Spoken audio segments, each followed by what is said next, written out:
할렐루야. 오늘도 우리에게 귀한 생명 주시고 또 복된 하루의 시작을 허락하신 살아계신 주님께 귀한 영광과 감사 올려드립니다. 월요일 아침입니다. 계속되는 아침 말씀 묵상 이어가도록 하겠습니다. 오늘 하나님께서 우리에게 주시는 말씀은 지난 시간에 이어서 예레미야서 33장 14절부터 26절까지의 말씀입니다. 예레미야서 33장 14절부터 26절까지의 말씀 통해서 오늘 이 아침에 우리에게 주시는 하나님의 말씀의 은혜를 함께 나누도록 하겠습니다. 예루살렘이 멸망한 이유는 분명합니다. 유다 백성이 하나님과의 언약을 일방적으로 어겼기 때문이죠.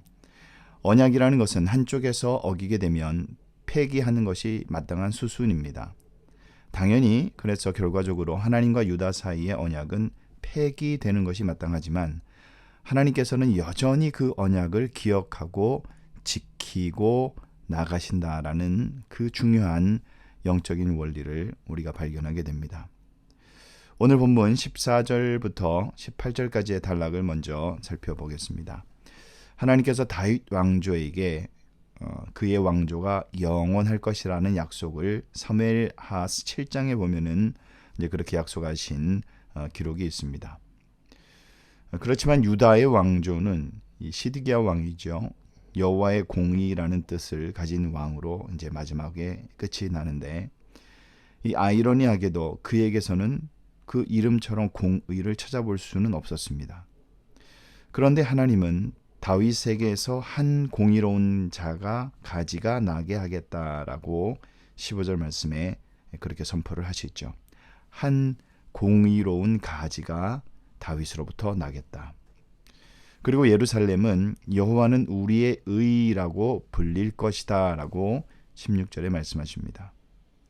그리고 하나님은 다윗의 왕조가 끊어지지 않고 왕뿐만 아니라 제사장 역시도 끊어지지 않게 하시겠다라고 약속을 해 주십니다.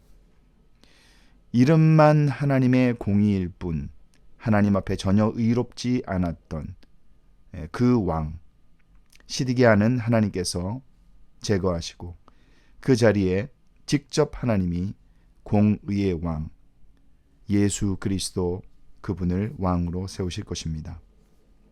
그래서 이 예언이 예수님이 오심으로 말미암아 성취가 되고, 그것을 통해서 하나님의 말씀은 하나님의 때에 반드시 이루어진다. 그것을 우리가 말씀의 성취다 그렇게 얘기를 하죠. 그 하나님 언약을 지키시는, 다윗과 맺으신 그 언약을 끝까지 지켜나가시는 하나님의 신실하심을 우리가 발견할 수가 있습니다. 그리고 19절부터 22절까지의 단락을 우리가 다시 한번 보면서 하나님의 신실하심에 대해서 또 보기를 원합니다. 바벨론의 침공 때문에 예루살렘이 파괴가 다 돼버렸죠. 그리고 실제로 다윗의 후손이 왕이 된 적이 없습니다. 하지만 하나님은 여전히 다윗과 맺으신 언약을 지키겠다라고 그렇게 공언을 하십니다. 하나님께서는 모든 천지 만물을 창조하시고 해와 달과 별이 그 법칙에 따라서 움직이게 하셨습니다. 이것은 하나님께서 자연과 맺은 언약이 있죠.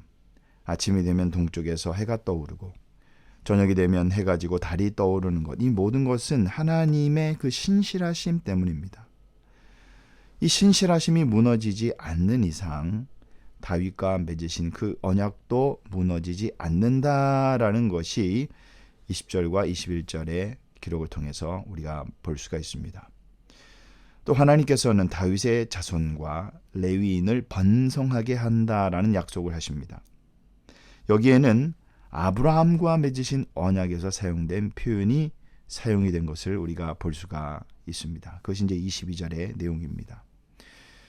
그래서 이 언약은 참된 다윗의 자손 예수 그리스도를 통해 완성이 되고 세상의 모든 사람들이 예수 그리스도를 통하여 하나님의 영광을 보게 되는 것이죠.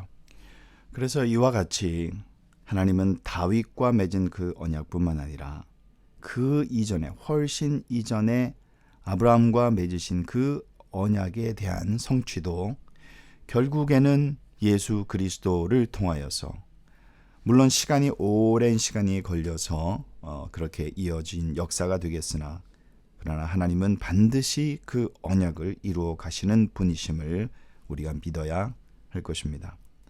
마지막 단락 23절부터 26절까지의 말씀을 보겠습니다.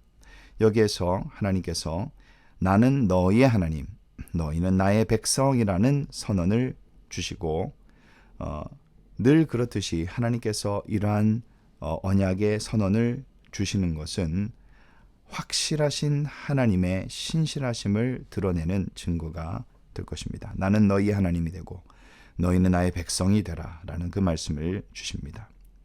이렇게 하나님은 이스라엘과 유다를 내 백성이라고 칭하시면서 언약이 폐기되지 않았다라는 것을 선언하시는 것입니다.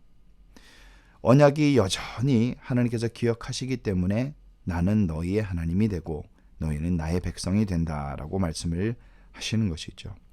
하지만 세상 사람들은 뭐라고 손가락질을 하겠습니까?